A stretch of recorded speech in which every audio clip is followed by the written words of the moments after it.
Familia mar General Ogolla osechako timo ikruok ne ik mare magiwacho ni biro bedo Jumapil kaluwore kod dwache mar mondo mi oike e bwo seche 72. Watudore gi ripota marwa George Amolo komiyowa ler mathoth e ikruok madhi nyime gi e thuoloni. George Amolo, kinyalo winja, inyalo nyisowa ni to lwasi chal nade to gin kit ikruok mage madhi nyime gi e thuoloni?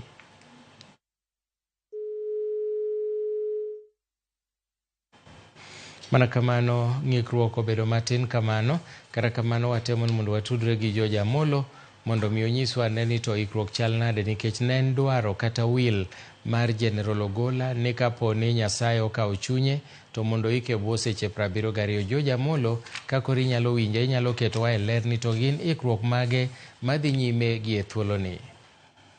Erokamano ahinya Milton, awinji maler.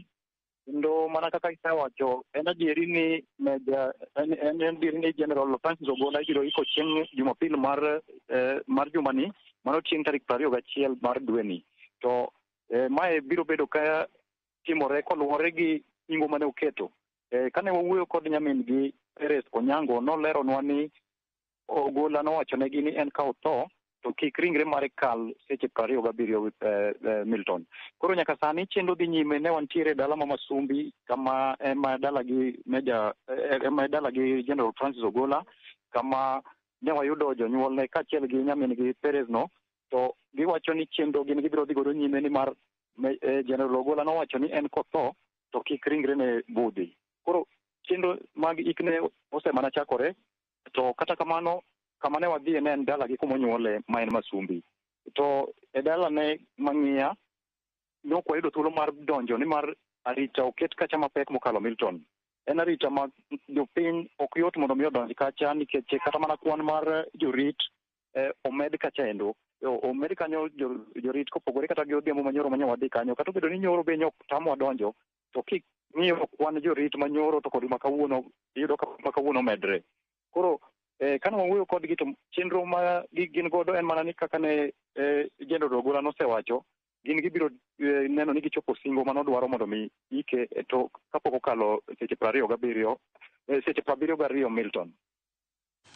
Ok, George, nitiere wach moro mane wachore motelo ni odiochieng' makiny chieng' Jumamos ne owinjore nyasi moro bedie dala gi General Ogolla mar dhialo wuon mare. Ok ang'e ni isefuaro wachni, Amolo?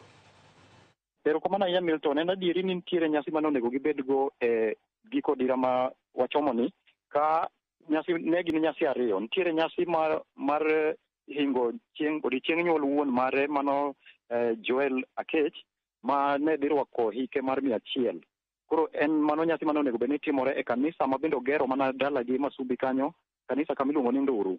Koro Nduru, kanisa ma General Ogolla nogero ni onego bed ni riwo nyasi mar yawo kanisa manyien no kaachiel gi nyasi mar hingo odiochieng' nyuol mar wuon mare. Koro mago gik ma ne gigeno ni ne dhi timore ka, mak mana ni kane wawuoyo gi nyamin gi Peres to ne giwacho ni en hawi marach ni kar mondo ne koro girwak kanisa mondo gilamne kanisa mondo mi gichak tiyo godo ayanga bang' ka General Ogolla nogero negi, to koro en hawi marach ni kendo koro ringre General Ogolla ma koro ibilamne kanyo. Koro mago nyasi mane onego bedie, kendo giwacho ni gin koro girwako welo nikech ne gigeno welo e weekend ni mondo ne gitim nyasi go, mak mana ni koro welo dhi biro kendo yore machielo ka koro gibiro mana e ik mar General Ogolla.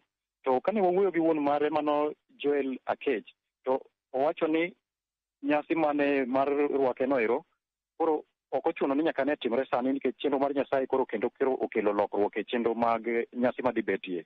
Koro kane wawuoyo kodgi kaka familia, to chalo kagima giwacho ni koro nyasi mar hingo odiochieng' nyuol jaduong' inyalo chor nyime kendo onyalo bedo mana minyalo tim bang'e Milton. Erokamano ahinya George Amolo kuom ripot makamano. Inyalo medo go tach kanyono mondo wang'i chak imiwa mathoth motimore e alworano, ng'iya kaachiel gi Masumbi mondo wang'i ane